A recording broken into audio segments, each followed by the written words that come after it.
Assalamualaikum warahmatullahi wabarakatuh. Adik-adik kami pejuang SBMPTN, ketemu lagi kita di channel YouTube saya Budiono Yahman. Nah, hari ini kita akan bahas soal pengetahuan kuantitatif ya. Nah, di sini saya akan tambahkan soal permutasi dan kombinasi sesuai dengan ada pertanyaan beberapa siswa tentang soal yang berhubungan dengan permutasi dan kombinasi. Nah, kita lihat soal yang pertama. Sekelompok pendaki gunung yang terdiri dari 6 orang duduk melingkar menghadap api unggun untuk menghangatkan tubuh. Ada berapa carakah ke-6 pendaki gunung tersebut dapat diatur dalam melingkari api unggun tersebut? Nah, di sini adik-adik biasanya kadang kesulitannya itu menentukan ini permutasi atau kombinasi. Jadi, permutasi itu adalah susunan objek dengan melihat urutan, sedangkan kombinasi itu adalah susunan objek tanpa memperhatikan urutannya. Jadi, kalau seperti ini, ada mahasiswa pendaki gunung, nah duduk melingkari api unggun, itu duduk di situ adalah teratur. Berarti kita melihat urutannya, ya, melihat susunannya. Karena dia teratur dan kita melihat susunannya, berarti ini termasuk permutasi. Nah, cuma karena dia melingkari api unggun, berarti permutasinya itu adalah permutasi siklik.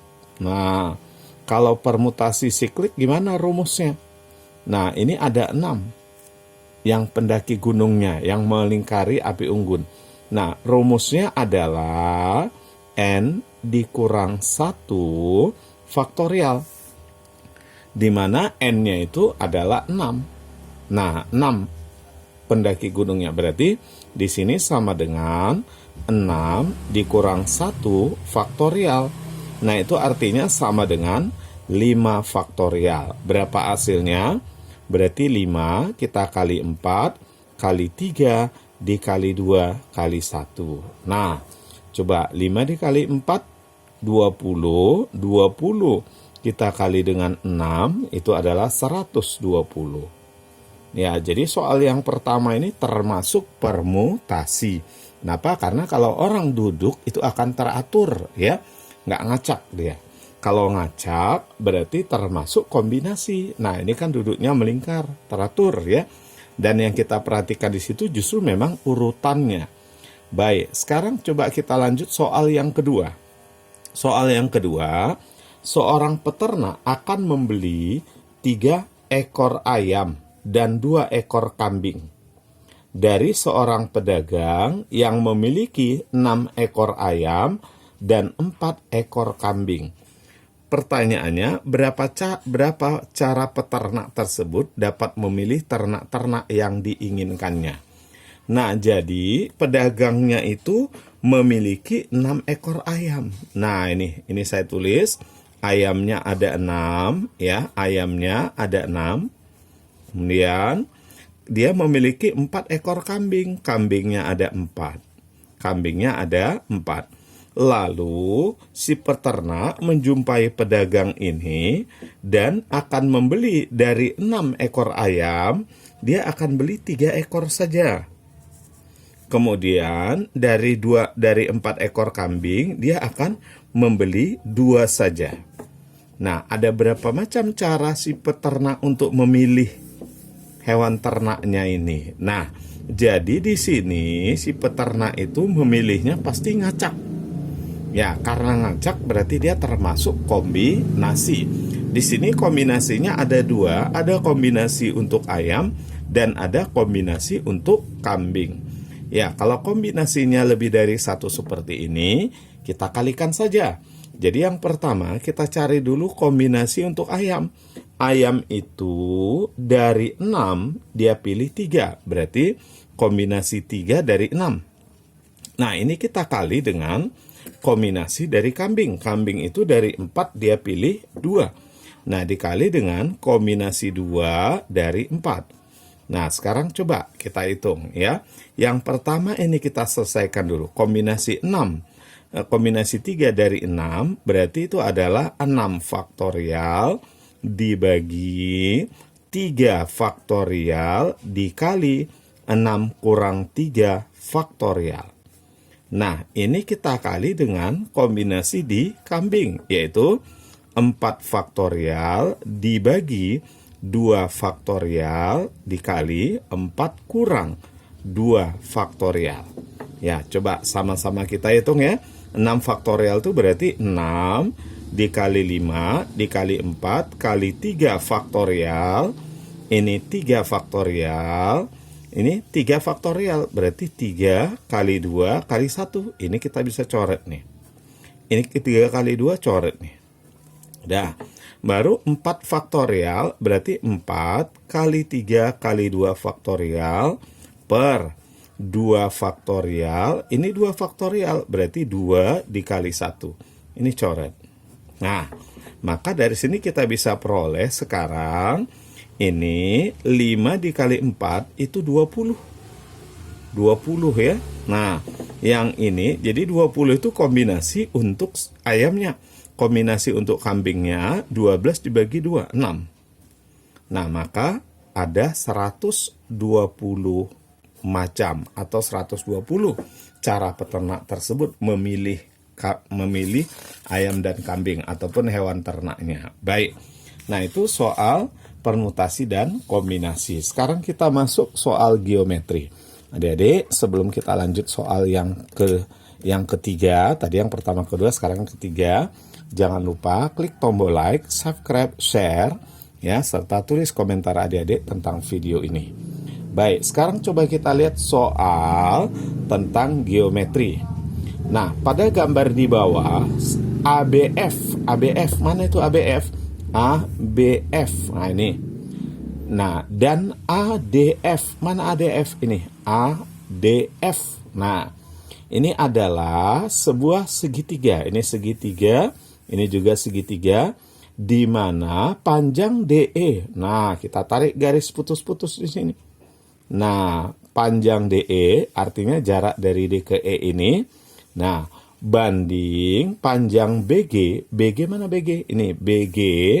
Ini sama dengan 1/2. Artinya ini setengah dari sini. Nah, kemudian panjang AF itu sama dengan panjang EF. Artinya AE itu berarti 2 kali AF atau 2 kali EF. Oke.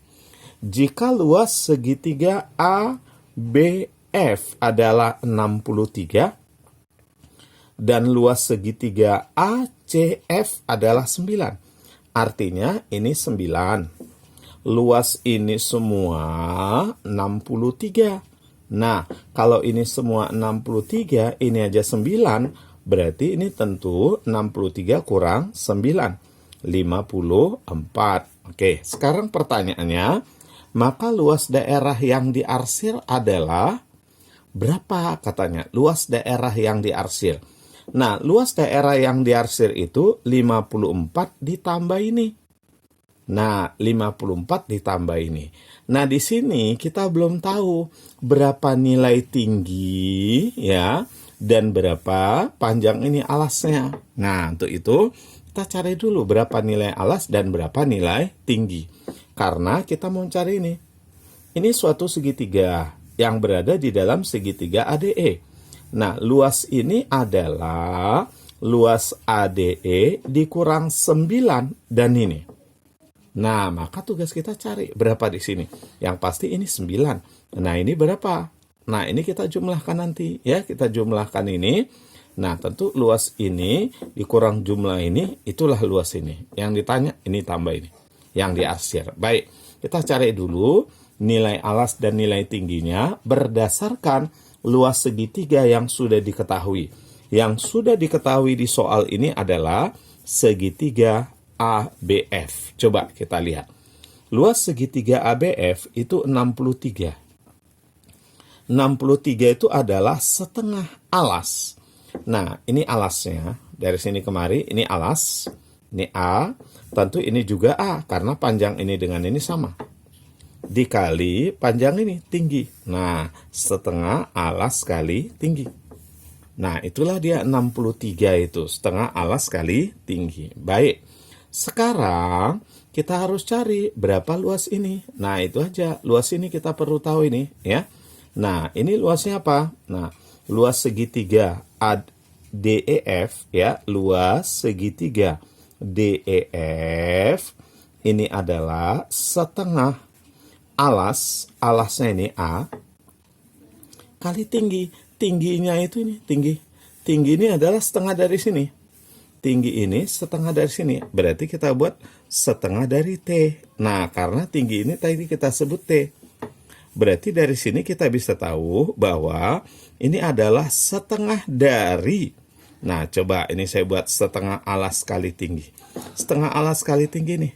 Nah, setengah alas kali tinggi ini 63. Berarti setengah dari 63. Setengah dari 63. Ini luasnya. Setengah dari 63 ini. Nah, berapa itu setengah dari 63? Setengah dari 63 tentu 31,5. Oke, ini 31,5. Kita mau cari ini nih. Nah, karena luas arsir itu ini tambah ini. Gimana cara mendapatkan ini? Ya cari ini dulu semua. Ini kita cari ya. Jadi kita cari dulu segitiga ini. Berarti luas segitiga DEA atau ADE ini ya kita sebut. ADE ini adalah setengah alas. Nah, alasnya sekarang ini alasnya. A tambah A, setengah kali 2A. Nah, kali tinggi. Tingginya adalah setengah dari tinggi ini, setengah T. Yuk, ini kita coret, ini coret nih. Berarti ini sama dengan setengah alas kali tinggi. Nah, kalau setengah alas kali tinggi, yaitu berarti 63. Berarti kesimpulannya total ini 63. Berarti bisa kita katakan luas arsir yang kedua. Saya sebut nih arsir kedua ya. Ini arsir 1. Nah, luas arsir yang kedua itu adalah 63 dikurang 9 kurang 31,5.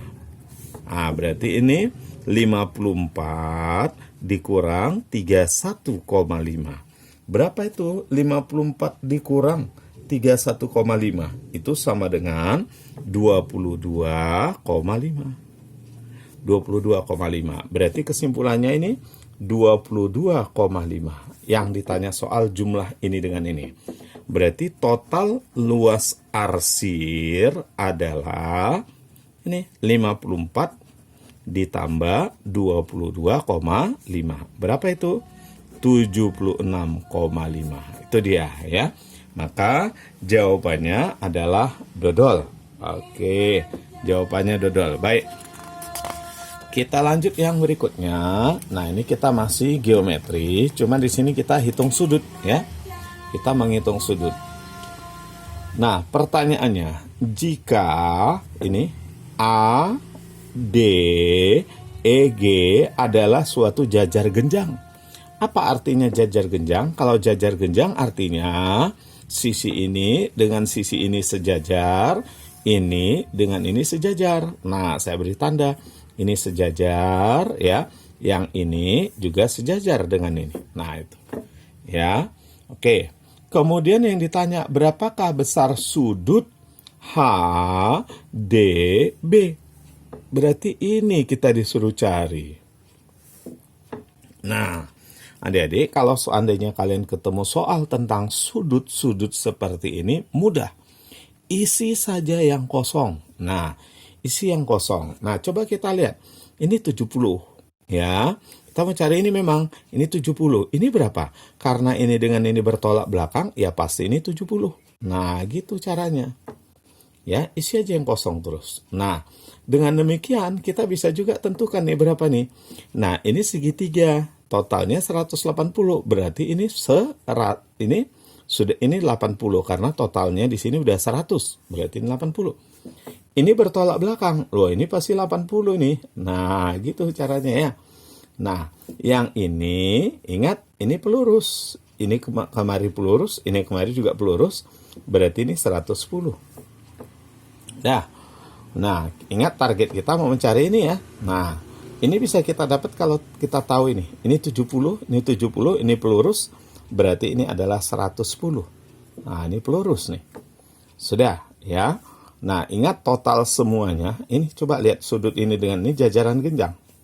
Jajaran genjang pasti sama, ya. Sama nih. Ini dengan ini pasti sama. Gimana cara mendapatkan ini? Lihat nih. 110. Ini pasti 110 yang berhadapan nih. Totalnya 110. Ini 110, ini pasti 110. Berarti totalnya sudah 220. 220. Kalau ini 220, berarti ini duanya 140. Artinya ini 70, ini 70. Bisa juga cara adik-adik memandangnya begini. Ini dijumlahkan dengan ini pasti 180. Artinya kalau ini 110, ya ini 70. Ya. Oke, sekarang kita bisa dapat sudut ini berapa. Ingat ini segitiga. Ini sudah 150. Berarti ini 30. Nah, ingat total ini tadi adalah 110 ini. Nah, total ini 110. Ya, 110 ini tadi 150 ya. Nah, ini totalnya 110. Sama dengan ini. Kalau ini 110, ini udah 30 kali 2, 60. Berarti di sini 50. Maka jawabannya dodol. Ya. Nah, gitu aja adik-adik. Kalau soal tentang sudut, jangan lupa. Tulis aja terus yang masih kosong. Nanti kalian akan sampai ke jawabannya. Dan biasanya tidak lama mengerjakan soal tentang sudut-sudut ini. Baik, kita lanjut soal berikutnya. Ya. Soal berikutnya. Dalam suatu ujian, seorang mahasiswa diwajibkan mengerjakan 5 soal dari 8 soal yang disediakan. Jadi ada 8 soal disediakan. Kita sebutlah soal nomor 1, nomor 2, nomor 3, nomor 4, 5, 6, 7, 8. Lalu mahasiswa diminta memilih 5 saja dari 8 soal. Nah, berapa jenis pilihan soal yang mungkin untuk dikerjakan? Coba kita perhatikan. Ini termasuk permutasi atau kombinasi. Nah, karena mahasiswa itu memilihnya ngacak, ya, memilihnya ngacak, dan yang namanya mengerjakan soal itu nggak harus berurutan dia. Karena memilihnya ngacak, berarti dia ini termasuk kombinasi. Artinya, dari 8 kita diminta memilih 5. Berarti kombinasi 5 dari 8. Nah, maka ini gimana caranya? Coba, berarti ini adalah 8 faktorial dibagi 5 faktorial dikali 8 dikurang 5 faktorial. Berarti ini sama dengan 8 dikali 7 kali 5 faktorial kali 6 kali lagi 5 faktorial dibagi 5 faktorial dikali 3 faktorial. Berarti 3 kali 2 kali 1. Nah, ini 6 tadi ya, ini 6. Nah, ini 5 kita coret 5 faktorial. 3 kali 2 6, maka dapatlah 56 cara. Ya. Jadi 56 pilihan, 56 macam pilihan soal. Baik, berikutnya. Nah, dari soal di atas. Nah, berdasarkan soal ini maksudnya, berapa banyak pilihan soal yang mungkin dikerjakan? Kalau soal nomor 6 dan 7 wajib dikerjakan. Artinya, ini kan mengurangi pilihan. Tadi soalnya ada 8. 1, 2, 3, 4, 5, 6, 7, 8. Nomor 6 dan 7 ini sudah wajib dikerjakan. Artinya dia tidak termasuk lagi yang dipilih. Sementara mahasiswa itu tetap diminta mengerjakan 5 soal. Nah, oleh dosennya yang nomor 6 dan 7 wajib. Nah, berarti mahasiswa itu tinggal memilih berapa? Iya, tinggal memilih 3 lagi. Karena disuruh mengerjakan 5, tapi 6 dan 7 sudah diwajibkan oleh dosennya. Berarti mahasiswa itu untuk bisa mengerjakan 5 soal, karena 2 ini sudah wajib, berarti dia harus memilih 3 dari sini. Dari berapa ini? Coba kita hitung. Tadinya 8, ya. Sekarang dari berapa yang dia pilih? 1, 2, 3, 4, 5, 6. Berarti dia tinggal memilih 3 dari 6 soal yang disediakan. Maka kombinasinya adalah 3 dari 6. Nah, ya. Berarti kalau gitu, ini 6 faktorial dibagi 3 faktorial dikali 6 kurang 3 faktorial. Nah, ini sama dengan 6 dikali 5 kali 4 kali 3 faktorial dibagi 3 faktorial.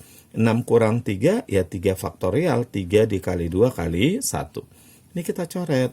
Nah, 32 kali 2, 6. Nah, maka dapatlah kita 20 pilihan berarti ya. Jadi ada 20 berarti. Ya, 20 pilihan soal. Baik, kita lanjut soal yang terakhir. 2 soal terakhir. Adik-adik jangan lupa klik tombol like, kemudian subscribe. Nah, kemudian tulis komentar adik-adik ya tentang video ini. Aktifkan notifikasi lonceng kalian. Kemudian kalau kalian merasa video ini ada manfaatnya, ayo di-share ke teman-temannya ya, supaya video ini bermanfaat buat banyak orang. Oke, kita lanjut yang berikutnya.